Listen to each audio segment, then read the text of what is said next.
High sir, thank you for joining us आणि आज time काढल्याबद्दल खूप धन्यवाद. मी पिफ मीडिया टीम मध्ये आहे, शताक्षी कावडे, आणि मी अदरवाईज एन्व्हायरमेंट जर्नलिस्ट सुद्धा आहे. सो मला हा फिल्म इनक्रेडिबली इंटरेस्टिंग वाटला and I think it's a very important topic that you have addressed. So माझा पहिला प्रश्न असा आहे की तुमचे जे पहिले दोन चित्रपट आहेत, पुणे 52 आणि गोदावरी, त्यांचा सब्जेक्ट एकदमच वेगळा आहे. ह्यावेळेस तुम्ही ही स्टोरी का निवडली? एकतर म्हणजे मला असं वाटतं की दिग्दर्शक म्हणून मला एका जॉनरमध्ये अडकून राहायला आवडत नाही. मला वेगवेगळे जॉनर्स एक्सप्लोअर करायचे असतात आणि गोदावरी ॲज वेल ॲज पुणे 52 हे दोन्ही त्या अर्थी पाहिलं तर, किंवा जून जो असेल जो मी प्रोड्यूस केला होता, हे तिन्ही सिनेमे मला वाटतं आंतरिक भावविश्वाबद्दल, माणसांच्या रोजच्या एक्झिस्टन्शियलिझमबद्दल बोलणारे सिनेमे होते. रावसाहेब हा माझा पहिला असा सिनेमा आहे जो बाह्य कुठला तरी सामाजिक प्रश्न हाताळतोय. त्यामुळे माझ्यासाठी पण खरं तर खूप कम्फर्ट झोनच्या बाहेरचा सिनेमा आहे. पण मला असं वाटतं की फिल्म मेकर म्हणून एक अर्थात आपण वयाने मोठे होत असतो आणि आपली जाणीवा आपल्या रुंदावत असतात आणखीन जसे जसे आपण मोठे होतो. तर गोदावरीचं ॲक्च्युली एडिट जेव्हा चालू होतं लॉकडाऊनच्या दरम्यान, तेव्हा बातम्यांमध्ये मी चंद्रपूरबद्दल वाचलं आणि इथल्या ह्या मॅन ॲनिमल कॉन्फ्लिक्ट ह्या प्रश्नाबद्दल वाचलं आणि क्युरिओसिटी एक माणूस म्हणून आधी अर्थातच माझी निर्माण झाली ह्या सगळ्या विषयाबद्दल. आणि मग मी रिसर्च करायला लागलो आणि मग मला बरेचसे त्याच्यातले पैलू दिसायला लागले आणि थोडीशी प्रामाणिकपणे लाजसुद्धा वाटली, कारण आपल्यापासनं 5 तास अंतरावर ही जागा आहे, आपल्याच राज्यातली ही जागा आहे आणि आपल्याला माहिती नाही की ते काय लेवलचा संघर्ष सुरू आहे माणसांचा. मग तिथे जाणं सुरू झालं चंद्रपूरला. तिथल्या फॉरेस्ट डिपार्टमेंटची माणसं असतील, NGOज असतील, वेगवेगळ्या बाजू ज्या आहेत त्या विषयाच्या, त्या सगळ्या लोकांशी बोलणं जसं सुरू झालं तसं मला वाटलं की हा सिनेमाचा विषय किंवा हा सिनेमा म्हणून करायला पाहिजे पेक्षा सुद्धा ह्या प्रश्नाबद्दल एक अवेअरनेस निर्माण होणं अत्यंत गरजेचं मला पर्सनली वाटलं. आणि त्या नीडमधनं, अवेअरनेस तयार करण्याची नीडमधनं खरं तर ह्या सिनेमाचा प्रवास सुरू झाला. ह्या मूवीचा कॅनव्हस खूप मोठा आहे, सब्जेक्ट अतिशय कॉम्प्लेक्स आहेत, तेवढेच कलाकार पण खूप विविध तुम्ही घेतलेले आहेत. How was your experience working with so many people in one story? कारण प्रत्येकाची जर्नी पण वेगवेगळी होते आणि प्रत्येकाची स्टोरी पर्स्पेक्टिव्ह वेगवेगळा होतो. How was your experience? नाही, the experience was very good of course, कारण ऑफकोर्स चॅलेंजिंग असतं. ॲज अ फिल्म मेकर तुम्हाला चॅलेंजेस आवडायला हव्या. अजून आपला सिनेमा मोठा कसा करता येईल, अजून तो स्केलमध्ये मोठा कसा करता येईल, तो बिग स्क्रीनसाठी आयडियल कसा करता येईल, ह्या अनेक प्रश्नांमुळे ते केलं. आणि त्यापेक्षा पण महत्त्वाचं होतं की जो मूळ मुद्दा आहे सिनेमाचा त्याच्या अनेक बाजू आहेत, जे अर्थात आम्हाला रिसर्चमध्ये कळलं की त्यात 1-2 NGOज आहेत, कोल माईनवाल्यांची बाजू आहे, फॉरेस्ट डिपार्टमेंटची बाजू आहे, पोलीस डिपार्टमेंटची बाजू आहे, मीडियाचा महत्त्वाचा त्याच्यात रोल आहे.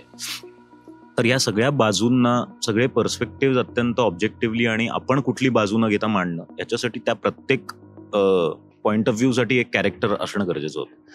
त्यामुळे त्या नीडमधून ते खरं तर तयार झालं. आणि purely as film making challenging होतं खूप, कारण ताडोबा आणि चंद्रपूर ह्या काही म्हणजे शूटिंगसाठी ह्या अजिबातच फेवरेबल जागा नाही आहेत. गरमी खूप असते तिथे, लाईट खूप वेगळा असतो. म्हणजे आपण आता पुण्यात आहोत, तर पुण्यात साधारण आता जसा लाईट आहे हा साधारण 3-4 तास या पद्धतीचा लाईट राहतो. तिथे दर 1.5 तासाने लाईट बदलत जातो, विच इज शूटिंगसाठी व्हेरी डिफिकल्ट. अर्थात मराठी सिनेमा आहे त्यामुळे बजेट हिंदीसारखं किंवा दाक्षिणात्य सिनेमांसारखं नाही आहे. सो त्या सगळ्या चॅलेंजेस घेऊन 25 दिवसात तो सिनेमा संपवणं, इतकी सगळी पात्र त्याच्यामध्ये आहेत. So it was difficult. पण ते चॅलेंज मला आवडतं आधीपासूनच, की काहीतरी वेगळं करायचं आणि प्रेक्षकांना सुद्धा चॅलेंज करायचं, प्रेक्षकांना सुद्धा त्यांच्या कम्फर्ट झोनमधनं बाहेर काढायचं. की जे बघायची सवय आहे, मुंबई पुण्याच्या बाहेर एक महाराष्ट्र आहे, त्याच्या गोष्टी सांगणं, त्या लोकांच्याचं रिप्रेझेंटेशन सिनेमातनं होणं आणि एक माध्यमाला पुरेपूर कसं वापरता येईल याचा एक माझ्यासाठी तो एक्सरसाइज किंवा अभ्यास आहे. त्यामुळे मजा आली, खूपच मजा आली. आणि ऑन लोकेशन शूट करायचे ॲडव्हान्टेजेस काय होते? आता ही फिल्म अशी आहे की आम्ही जर फिल्म सिटीच्या जंगलात शूट केलं तर त्याची मजाच नसते आली. म्हणजे ते जंगल जेवढं मोठं आहे तितकं मोठं दिसायला हवं. प्रेक्षकांना हा अनुभव तयार करणं की आपण त्या जंगलामध्ये आहोत किंवा आपण त्या खाणीमध्ये आहोत, हा अनुभव तयार करणं खूप गरजेचं होतं. त्यामुळे रिअल लोकेशनला पर्याय नव्हता. अर्थात इझी ऑप्शन्स नेहमी असतात प्रत्येक गोष्टीला, पण सोपा मार्ग निवडायला नाही पाहिजे शक्यतो, स्पेशली सिनेमाच्या माध्यमात. कारण सिनेमा आपण सगळे गेल्यानंतर, आपले पुढचे जनरेशन्स गेल्यानंतर सुद्धा तो सिनेमा जिवंत राहतो. त्यामुळे तो जितका ऑथेंटिकल पद्धतीने आपल्याला दाखवता येईल तेवढा तो दाखवण्याचा प्रयत्न केला पाहिजे. त्यातून रिअल लोकेशन्सवर नेसेसरी अर्थातच. तुम्ही म्हटलं 25 दिवसात अख्खं शूटिंग संपवलं, तर ह्याचं प्रेपरेशन किती दिवस चालू होतं? टेक्निकली तसं रिसर्च आणि सगळं म्हणजे पोस्ट प्रोडक्शन पकडून 4 वर्षाचा पिरियड गेलेला आहे ऑलमोस्ट. म्हणजे 2020च्या एंडमध्ये आम्ही कामाला सुरुवात केली. 2024च्या एंडला पहिला शो इफीला झालाय. तर हे पूर्ण 4 वर्ष त्याच्यावर काम सुरू होतं. एकदा आम्ही शूटिंगला जाणार होतो तेव्हा कास्ट वेगळी होती फिल्मची, पण म्हणजे आहे त्याच्यापेक्षा मोठी कास्ट होती ती. पण तेव्हा परत परमिशन्सचा प्रॉब्लेम झाला, कारण फॉरेस्ट एरिया असल्यामुळे परमिशन्स नाही मिळाल्या. मग शूटिंग थांबलं. मग परत कास्टिंग बदललं, कारण तारखांचे इश्यू होत होते ॲक्टर्सच्या. मग कास्टिंग बदलून पुन्हा एकदा त्या दरम्यान आम्ही परत रायटिंग अपडेट केलं, कारण तसा सोशिओ पॉलिटिकल सिनेमा असल्यामुळे जे काही आपल्या आजूबाजूला घडतंय त्याप्रमाणे त्याच्यात गोष्टी बदलत राहणं, अपडेट करत राहणं हे गरजेचं आहे. सो म्हणून 4 वर्षाचा काळ माझ्या मते सहज गेलेला आहे रावसाहेब. फिल्ममध्ये मी नोटीस केलं वेगवेगळे स्पेशल एलिमेंट्स पण आहे. VFX तुम्ही त्या दिवशी पण म्हटला, आणि म्युझिक पण थोडं वेगळ्या पद्धतीचं वापरलं आहे, नॉट नेसेसरीली इंडियन म्युझिक असं. ते डिसिजन तुम्ही कसं घेतलं आणि ते वेगवेगळ्या पॉइंट्सला कसं एम्प्लॉय केलं? नाही, ती जी गाणी जी आपण ज्याला म्हणू पाश्चात्य किंवा नॉन इंडियन जी गाणी त्याच्यामध्ये आहेत, ती खरं तर ती सगळं ट्रायबल म्युझिक आहे वेगवेगळ्या भागातलं जगांमधलं. मधले एक पोलिश गाणं आहे, एक स्पॅनिश गाणं आहे, एक फिनिश गाणं आहे, पण ही सगळी ट्रायबल गाणी आहेत. सो असं वाटलं की एक तर वेगळा एक्सपिरियन्स तयार होतो. आपल्याकडे जंगल म्हटलं की एक पर्टिक्युलर टाईपचं म्युझिक आपल्या मनात येतं, की एक ड्रम्स असतील किंवा एक आदिवासी म्हटल्यावर एक वेगळ्या पद्धतीचं म्युझिक आपल्याला, हलगी वगैरेचं आपल्याला आपण इमॅजिन करतो. आणि मला असं वाटलं की त्याला काहीतरी आपण ऑल्टरनेटिव्ह तयार करावं, कारण ऑडिओ व्हिज्युअल मीडियम आहे. ऑडियन्सला सुद्धा बघताना काहीतरी वेगळं बघतो याचं एक अनुभव तयार करणं पण गरजेचं आहे. सो म्हणून ती गाणी अर्थात निवडली, आणि कॉन्ट्रास्टिंग गाणी आहेत. म्हणजे जसं व्हिज्युअल आहे तसं गाणं नाहीये. म्हणजे एक जो अतिशय डिस्टर्बिंग सिक्वेन्स आहे तिथे एक नर्सरी राईम वापरलेली आहे. सो त्यांनी एक अनुभव वेगळा तयार होतो, कारण आपल्याला जे ऐकू येतंय आणि जे दिसतंय त्याच्यामध्ये काहीतरी डिफरन्स आहे, आणि I think that makes you more engaged. असं एक ती रिस्क होती जी पे ऑफ झालेली आहे. मलाही माहिती नव्हतं की ते कसं ऑडियन्स रिॲक्ट करेल त्या गाण्यांना, पण लकीली ते वर्कआउट झालं. म्हणजे जे मला वाटलं होतं तो इम्पॅक्ट त्याचा येतो. फिल्ममधून तुम्ही काय होप करता मेसेज जाईल, किंवा will it be able to achieve some change? What is your hope for the film? नाही, मला वाटतं की नाव you are a environmental journalist. तुम्हाला जे वाटलं की महत्त्वाचा विषय हा आहे, मला एवढंच वाटतं की जे मला त्या दिवशी चंद्रपूरचं आर्टिकल वाचून मला जी एक स्वतःबद्दल जी एक लाज वाटली होती की आपल्याला हे माहिती नाही, तेवढं जरी मला वाटतं प्रेक्षकांमध्ये निर्माण झालं, प्रेक्षकांनी घरी जाऊन फक्त आपापले लॅपटॉप उघडून, पुस्तकं उघडून जर त्या विषयाबद्दल वाचायला जरी सुरुवात केली तरी I think my job is done. तो विषय इतका खोल आणि लेयर्ड आहे की त्याच्यामध्ये एक बाजू आपण घेऊ नाही शकत. एनर्जी आणि पॉवरची पण रिक्वायरमेंट तेवढीच महत्त्वाची आहे. आज आपले कॅमेरा आहेत, थिएटरमध्ये स्क्रीन चालू आहे, घरी AC चालू आहेत, पंखे चालू आहेत, ह्या गोष्टी सुद्धा गरजेच्या आहेत.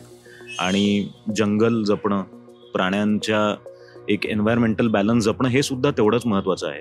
त्यामुळे त्याच्यात कुठलीच एक बाजू घेणं हे खूप बेजबाबदार ठरेल.